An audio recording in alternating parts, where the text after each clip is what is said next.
The mood in the Earth Defense Council meeting room was grim.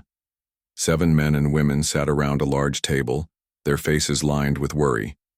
Maps and charts covered the walls, each showing the same thing. Earth was losing the war.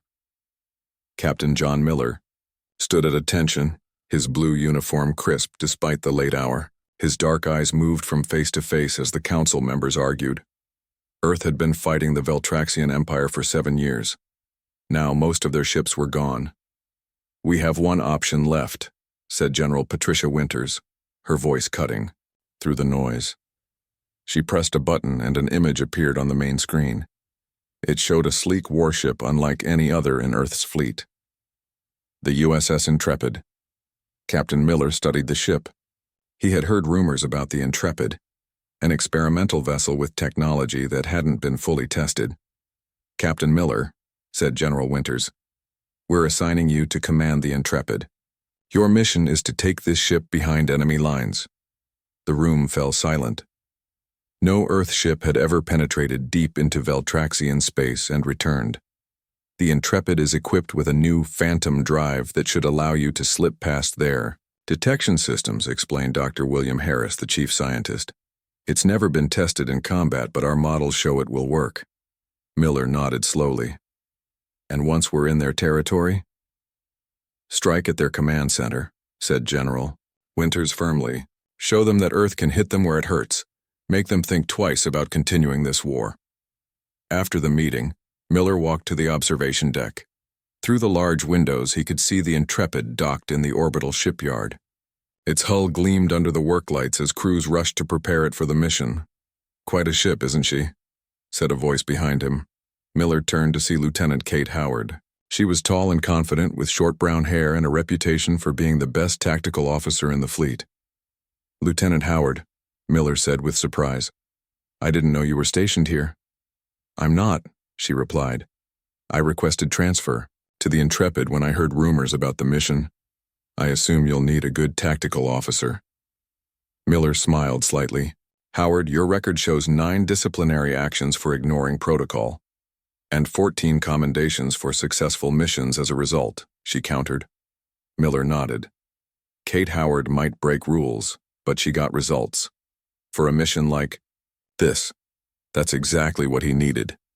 "Report to the Intrepid at 600 tomorrow," he said. The next morning, Miller arrived at the ship to find a flurry of activity.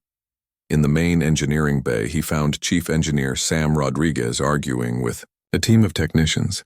"No, no, no," Rodriguez shouted, pointing at a complex set of equipment. "The phase alignment has to be perfect or the phantom drive will tear us apart." Rodriguez was a genius who had helped develop the ship's experimental drive. His hands were always stained with grease and his mind was always 10 steps ahead of everyone else. "Chief Rodriguez," Miller called. "How's our drive looking?" Rodriguez turned, wiping his hands on a rag.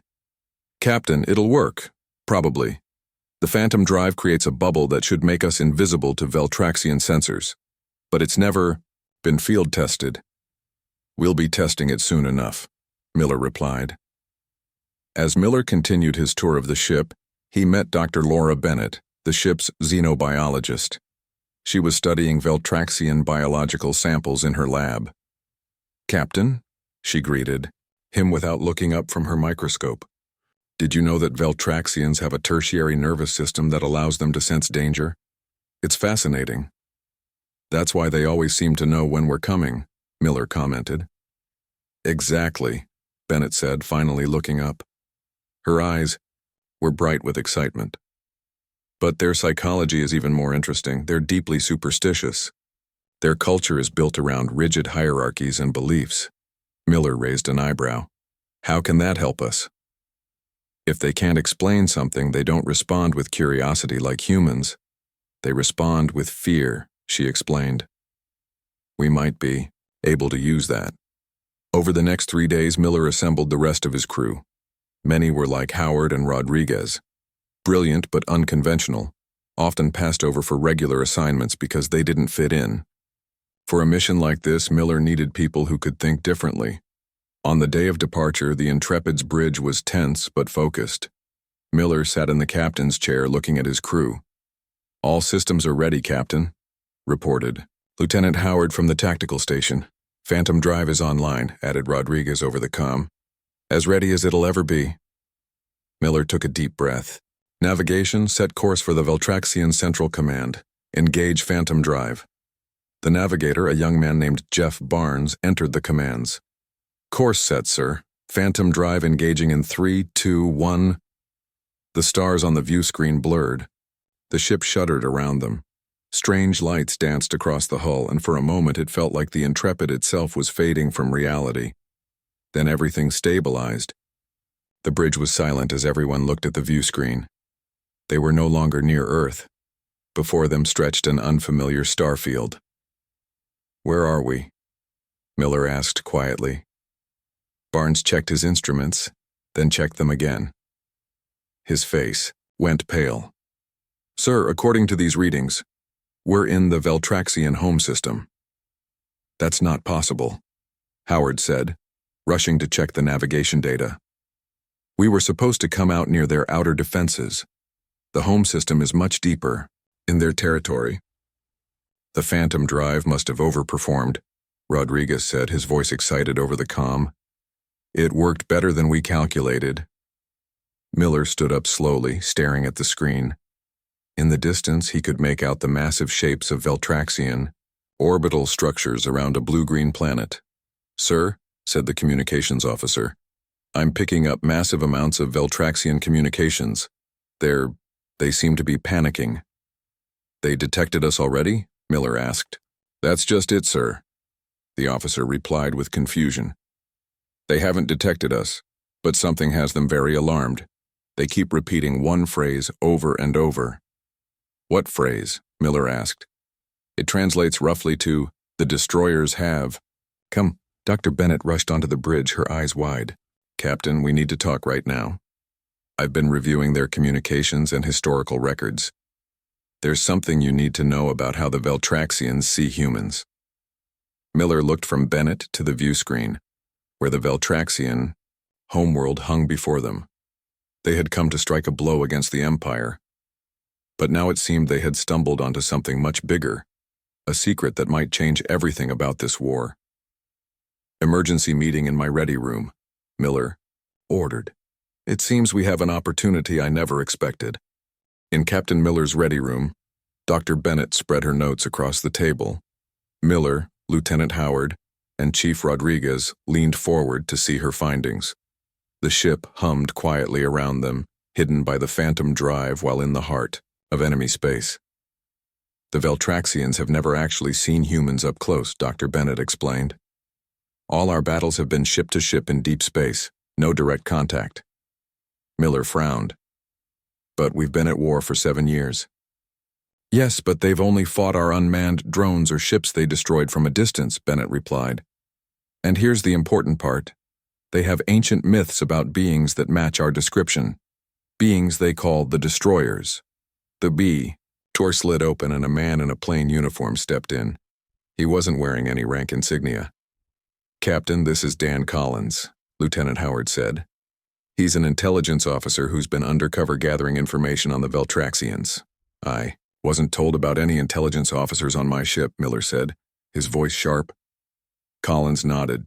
"That's how deep cover works, sir. I've spent 3 years studying the Veltraxians. Dr. Bennett is right. They have legends about pale-skinned, round-eared beings who once nearly destroyed their civilization." "How is that possible?" Rodriguez asked. "Humans have never been to this part of space before this war." Collins shrugged. "Unknown. But their oldest texts describe creatures remarkably similar to humans who brought great destruction." The ship's comm system beeped. "Captain," a woman's voice called, "this is communications specialist Amy Clark. I've found a way to tap into their main communication channels. You should see this." Miller led his team back to the bridge. On the main screen, they could see a Veltraxian for the first time. The alien had blue-gray skin, 4 eyes arranged in a diamond pattern, and a ridge of small spines down the center of its head. It wore an elaborate uniform covered in symbols. "That's Supreme Commander Vex Thalor," Collins said quietly. "Leader of their military." The alien was shouting orders in its clicking, hissing language. Amy Clark's translation program converted the words to English text at the bottom of the screen. Evacuate the inner system. All ships form a defensive perimeter. The destroyers have found us after all these cycles. Another Veltraxian appeared on screen, this one in flowing robes rather than a military uniform. This is High Counselor Zin Mora, Collins explained. Their political leader. The translation showed Zin Mora's words. Are we certain it is them? We have no confirmation, only sensor anomalies. The readings match the ancient records, Vexithalor replied. Their ghost ship can appear and disappear. They have come to finish what they started millennia ago. Miller looked at his crew. They think we're these legendary destroyers from their past? Bennett nodded. And they're terrified. Their entire culture is built around the fear that the destroyers might return someday. But they haven't even detected us, Rodriguez said. What sensor anomalies are they talking about? Howard checked the tactical displays. The phantom drive isn't perfect. It's creating small disturbances in space-time. Not enough for them to spot us directly, but enough to trigger their early warning systems. Miller watched the Veltraxian leaders argue on screen. An idea began to form in his mind. What if we don't correct their mistake? He said slowly. What if we use their fear against them? Howard raised an eyebrow. Psychological warfare? Exactly, Miller replied. Dr. Bennett, how well do you understand their language? Well enough to communicate basic ideas, Bennett said. Their language is complex but follows logical patterns. I want to send them a message, Miller said.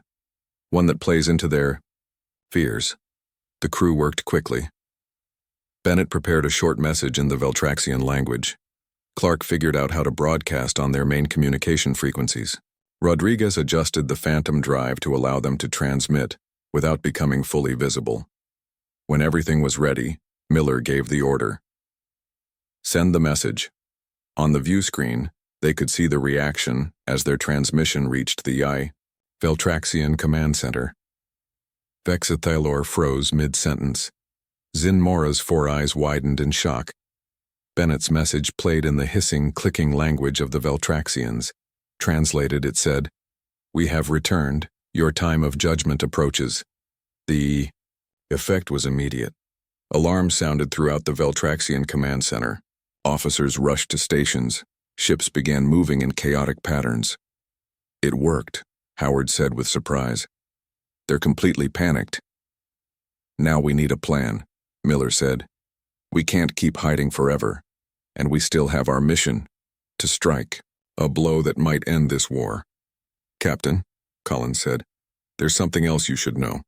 The Veltraxians started this war because they discovered humans on the edge of their space, and believed we were the same destroyers from their legends, returning to finish them off. Miller looked shocked. You mean they attacked us out of fear? They thought we were going to attack them first? Exactly, Collins confirmed. Their entire war effort has been what they see as a preemptive defense against extinction. For several moments the bridge was silent as this information sank in. Sir, Howard said finally, I think we need to change our approach. If they're this afraid, a direct attack might push them to use everything they have against Earth. They have weapons we haven't seen yet. Miller nodded slowly. We need to be strategic. Let's use their fear, but in a way that might lead to peace, not more destruction. Over the next few hours, the crew of the Intrepid developed a new plan. They would use the phantom drive to appear and disappear across the Veltraxian Empire, creating the impression of multiple human ships. They would target military installations, but avoid casualties when possible. The goal was to convince the Veltraxians that resistance was futile, without pushing them to desperate measures. As they prepared for their first strike, Miller stood on the bridge looking at the Veltraxian homeworld on the screen. Navigation, set course for their main shipyard, he ordered. Chief Rodriguez, prepare to drop the phantom field for exactly 30 seconds when we arrive. Weapons, sir? Howard asked from the tactical station. Miller shook his head. No weapons, not yet. First, we want them to get a good look at us. Let the legend of the human ship spread through their empire. The Intrepid moved silently through space, invisible to Veltraxian sensors. As they approached the massive orbital shipyard, Rodriguez counted down, dropping phantom field in 3, 2, 1. Suddenly, the USS Intrepid appeared in the middle of the Veltraxian shipyard. Alarms blared across the enemy facility. Workers and soldiers scattered in panic. The human ship hung there, imposing and alien to Veltraxian eyes, a nightmare from their ancient past come to life. For 30 seconds, they let the Veltraxians see them. Then Rodriguez reactivated the Phantom Drive, and the Intrepid vanished again, leaving chaos in its wake. The news of the human ship's appearance spread across the Veltraxian Empire like wildfire. Supreme Commander Vex Thalor stood in his command center, surrounded by nervous officers. The large screens showed reports flooding in from across their territory. They've been spotted near the fuel depot in the Krell sector. A human vessel just appeared at our communications relay. The destroyers have been seen near the Royal Palace. Vex Thalor slammed his fist down. Impossible. There cannot be so many human ships in our space. Aboard the USS Intrepid, Captain Miller and his crew watched the Veltraxian communications with growing satisfaction. Their plan was working better than they had hoped. Their entire empire is in chaos, said Lieutenant Howard, studying the tactical display. And we've only been at this for 3 days. Security Chief Eric Martinez entered the bridge. He was a solid man with dark eyes that missed nothing. As the expert in covert operations, he had been leading small teams to place monitoring devices on key Veltraxian installations while the Phantom Drive kept them hidden. Captain, my team just returned from the last mission, Martinez reported. We've placed trackers on all major Veltraxian fleet movements. We'll know where they go before they do. Miller nodded. Excellent work. Where do we stand, Lieutenant? Howard. The Veltraxians have deployed their fleet in a scattered defense pattern, Howard replied. They're trying to cover too many places at once. Their ships are isolated and vulnerable. Navigator Olivia White spoke up from her station. Captain, I've been studying their patrol routes. There are gaps we can exploit to move even deeper into their territory. White had proven to be exceptionally skilled at understanding Veltraxian space travel. She seemed to think like them, predicting their movements with uncanny accuracy. Plot us a course to their main fuel depot, Miller ordered. We'll make our next appearance there. As the Intrepid moved silently through enemy space, Rodriguez worked continuously to improve the Phantom Drive. The engineering section was a hive of activity, with crews working in shifts to maintain the experimental technology.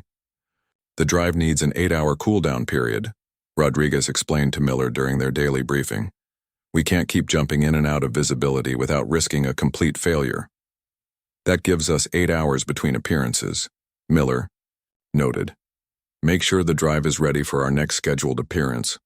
The Intrepid continued its campaign of strategic appearances, never staying visible for more than a minute. Each time they appeared, they targeted a different critical Veltraxian installation. They didn't fire weapons or cause damage. They didn't need to. Their presence alone was causing the Veltraxians to panic and make mistakes.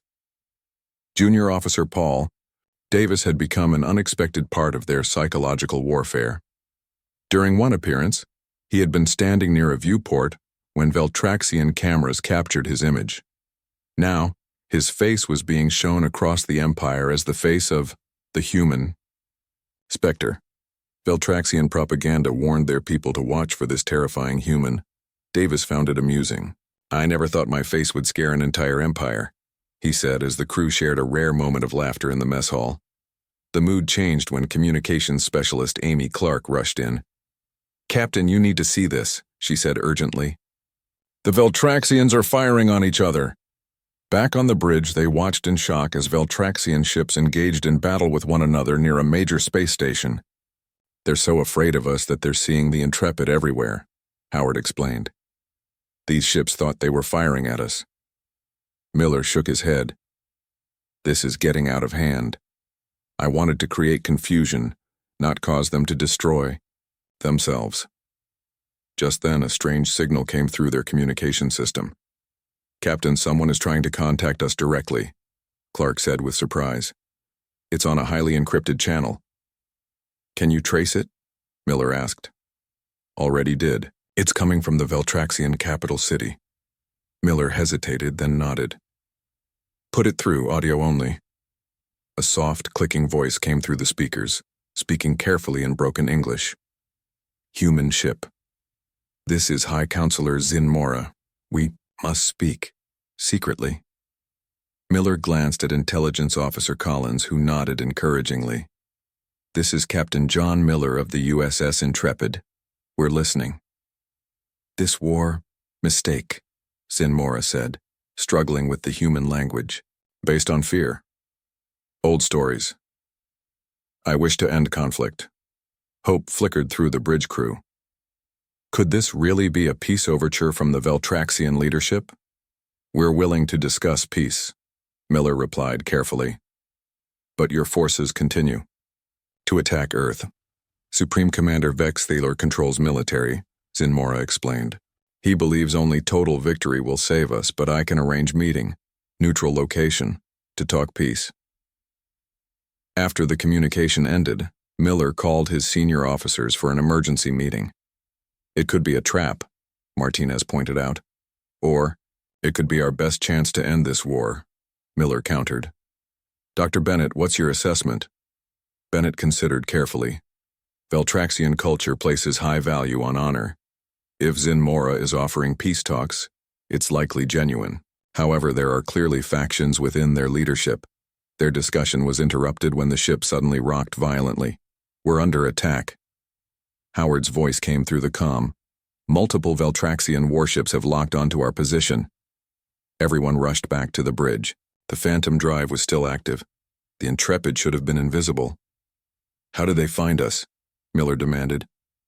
Unknown, sir, Howard replied, working frantically at her tactical station. But they've adapted their sensors somehow. Another. Blast rocked the ship. Phantom drive is failing, Rodriguez reported from engineering. They've found a way to track the space-time distortions. Evasive maneuvers, Miller ordered. Get us out of here. As the Intrepid attempted to escape, a transmission came through. It was Supreme Commander Vexa Thalor, his 4 eyes gleaming with triumph. The human ghost ship is cornered at last, he announced to his fleet. High Counselor Zin Mora has been arrested for treason. There will be no peace with the destroyers. Today we end the human threat forever. The Intrepid shuddered as more weapons fire hit their shields. Shields at 60%, Howard reported grimly. Miller looked at the tactical display. They were surrounded by Veltraxian warships, their escape routes cut off. Just when it seemed they had found a path to peace, everything had fallen apart.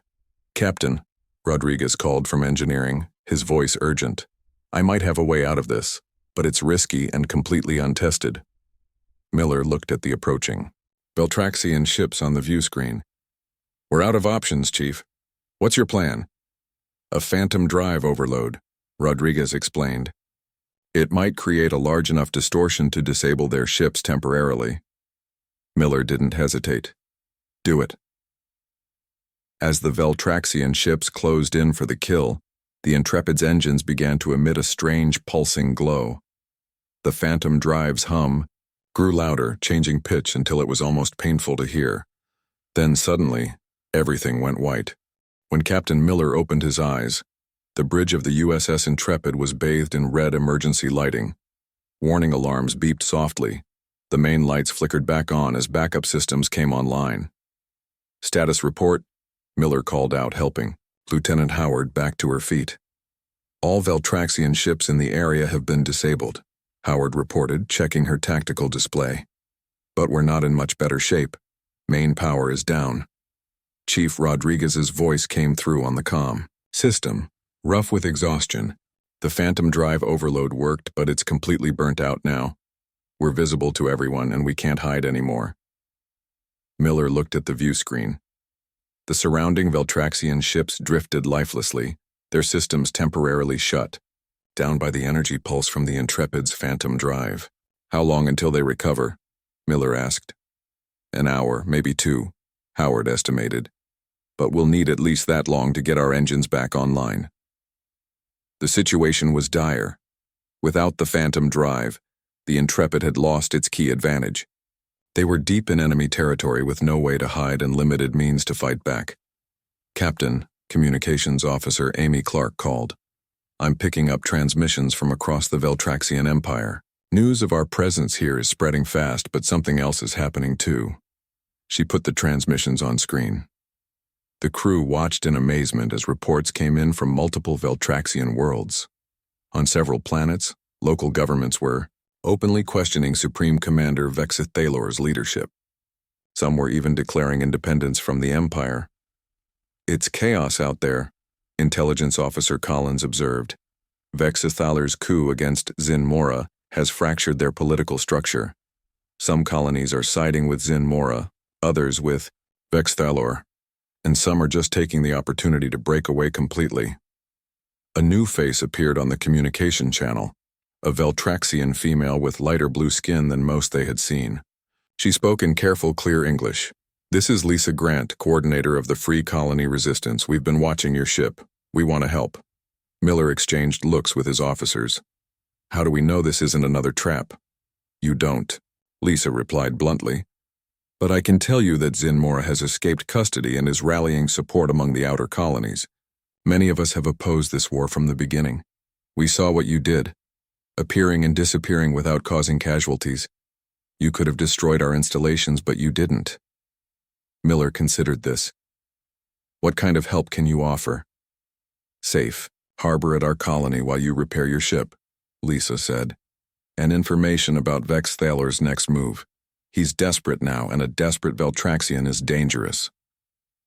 With few options available, Miller agreed. The Intrepid limped to the coordinates Lisa provided, using minimal power to avoid detection. The Free Colony was built into a large asteroid in a remote system. As they approached, they saw it was defended by a small fleet of Veltraxian ships that had obviously defected from the main Imperial forces. Once docked inside the asteroid base, Miller met Lisa Grant in person. She was actually human, an undercover operative who had been working with sympathetic Veltraxians for years. The resistance has been growing even before your arrival, she explained, as she led Miller through the base. The war has been draining resources from the colonies to support the military. Many have been suffering.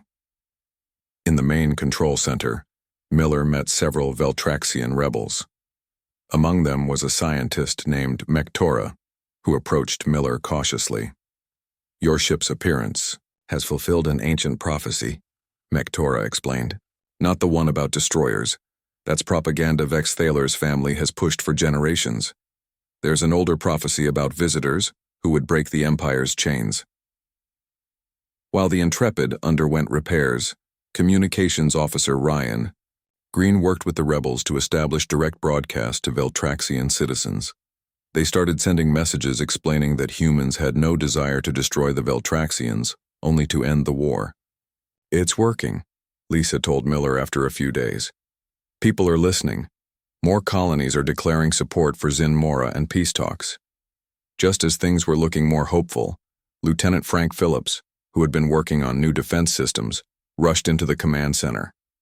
Captain, we've detected a massive energy buildup at the Veltraxian capital, he reported. It's like nothing we've seen before. Mektora examined the data, and his 4 eyes widened in horror.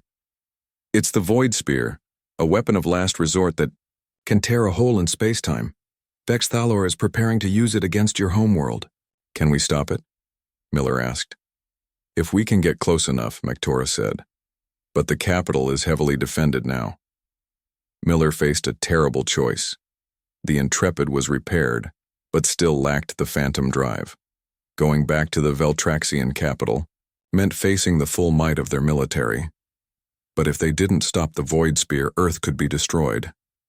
We need a diversion, Miller said finally. Lieutenant Phillips, those drones you've been working on, can they mimic human biosignatures? Phillips nodded.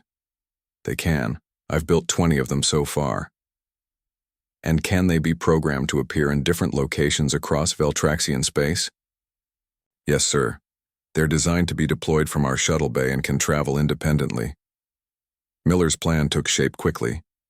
They would use the drones to make it appear as if human ships were appearing throughout Veltraxian space, drawing away their defenses.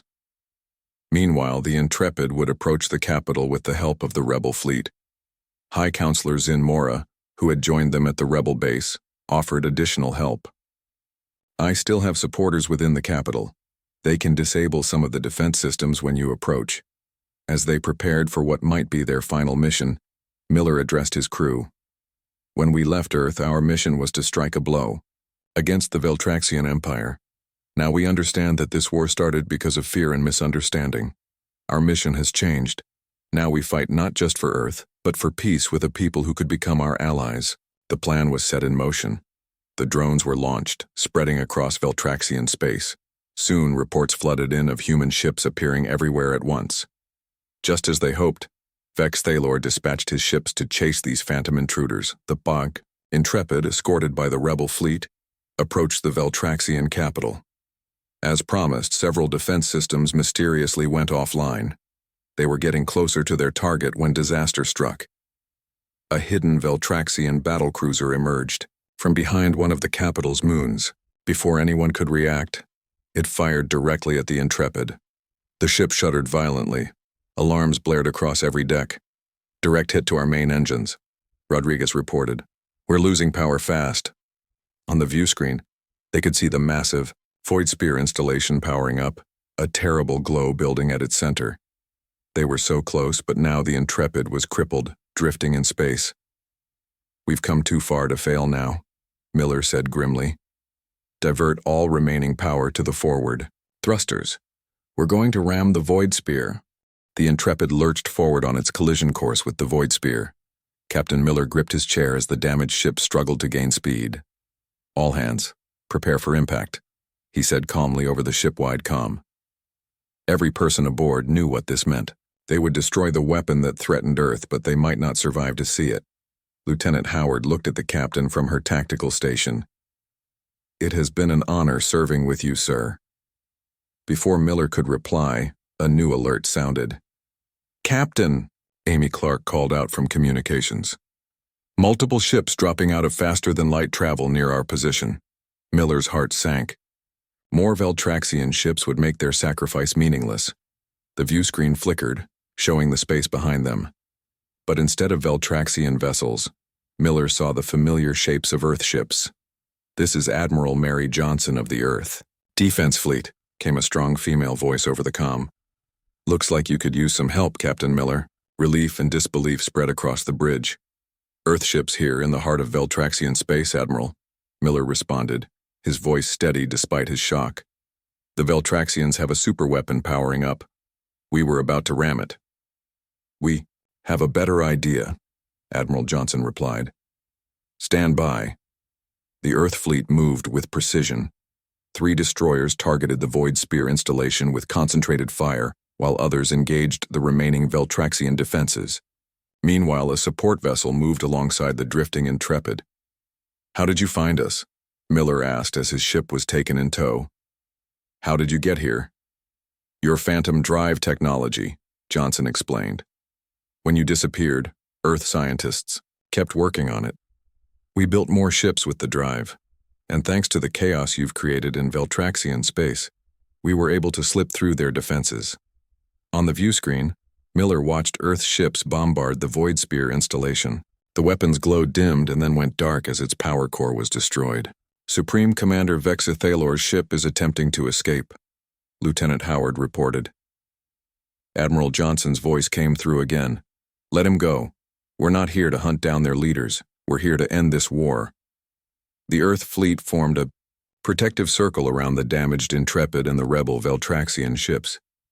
As engineers worked to restore the Intrepid systems, Miller met with Admiral Johnson aboard her flagship. Your mission was only supposed to be a distraction, Johnson explained in the flagship's conference room. Create some chaos behind enemy lines while we prepared our fleet. But you've done much more than that. You've completely changed our understanding of this conflict. An elegant man in a formal uniform stood up. Captain Miller, I'm Steve Wilson, Earth's diplomatic envoy. Thanks to your discoveries about Veltraxian culture and history, we now have a chance for real peace. The door opened and High Counselor Zin Mora entered with several Veltraxian officials. Among them was an elderly Veltraxian who moved slowly, leaning on a staff. This is Elder Kolvarak, Zin Mora introduced. our most respected historian. He has studied the true history between our peoples. Kolverik's voice was frail but clear. Long ago, when both our species were young, humans and Veltraxians met in peace. Your people shared knowledge with ours, helping us survive a great plague, but over time the story was twisted. Those who sought power in our society turned our saviors into destroyers in our legends. Dr. Bennett, who had been quietly taking notes, looked up sharply. That explains the ancient records. We didn't almost destroy you, we helped you. Yes, Kolverak confirmed. And now we have discovered something else.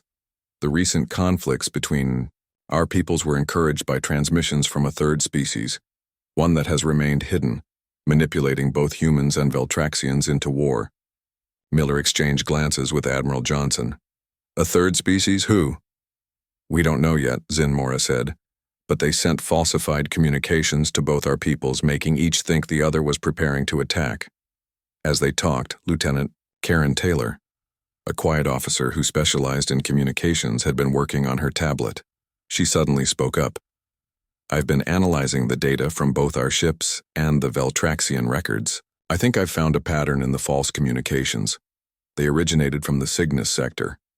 Miller nodded appreciatively. Taylor had always had a gift for seeing patterns others missed. Her insight might have just identified a common enemy. For the next several days, human and Veltraxian leaders worked together on a peace agreement. The fighting stopped across all fronts. Supreme Commander Vex Thaler, having lost the support of his people, surrendered and was placed under Veltraxian custody. As Captain Miller walked through the halls of the Intrepid, now partially repaired, and docked at a Veltraxian space station, he marveled at the change. Veltraxian engineers worked alongside his crew, sharing knowledge and stories. What had seemed impossible just weeks ago was now reality. In the observation lounge, he found Dr. Bennett talking with Elder Kolverik. They were comparing notes on both species' histories. Captain, Bennett said excitedly, we've made an incredible discovery. The legends about the destroyers weren't originally about humans at all. They referred to another species that attacked both humans and Veltraxians in our ancient past. We suspect it's the same species that manipulated us into this current war. Miller looked out the viewport at the blue-green Veltraxian homeworld below. So both our peoples have a common enemy. One that prefers to stay hidden and let others fight its battles, Kolverik added. But together we may be strong enough to face them. The final peace ceremony was held aboard a neutral station orbiting between the Veltraxian homeworld and the assembled Earth fleet. Captain Miller stood with his crew as Admiral Johnson and High Counselor Zin Mora signed the treaty that ended 7 years of war. This is only the beginning, Zin Mora announced. Today we end a conflict based on misunderstanding and fear. Tomorrow we begin a partnership based on truth and mutual respect. After the ceremony, Miller found himself standing next to Admiral Johnson, watching as humans and Veltraxians mingled no longer as enemies but as potential allies. You know what this means for the Intrepid, Johnson said. Miller nodded. We'll be heading back home soon. Actually, Johnson replied, I had something else in mind. The Intrepid is being refitted with an improved Phantom drive. Once it's ready, I want you to lead a joint human-Veltraxian mission to investigate the Cygnus sector. Miller raised his eyebrows in surprise. A joint mission? The first of many, I hope. Your crew has proven they can work across species lines better than anyone. Besides, Johnson added with a smile, I think you'd get bored with a regular assignment after all this. 3 weeks later, the USS Intrepid departed the Veltraxian homeworld. Its crew was now a mix of humans and Veltraxians. Captain Miller sat in his command chair looking at the new faces on his bridge. Different species but united in purpose. Course laid in for the Cygnus sector, Captain, Navigator Olivia White reported. All systems go, added Chief Rodriguez from engineering. Miller looked at the view screen where the stars waited. What had begun as a desperate invasion by one human warship had turned into something much more important, a new alliance between former enemies. Engage Phantom Drive, Miller ordered. The stars blurred as the Intrepid leapt forward into the unknown, no longer alone in the vastness of space.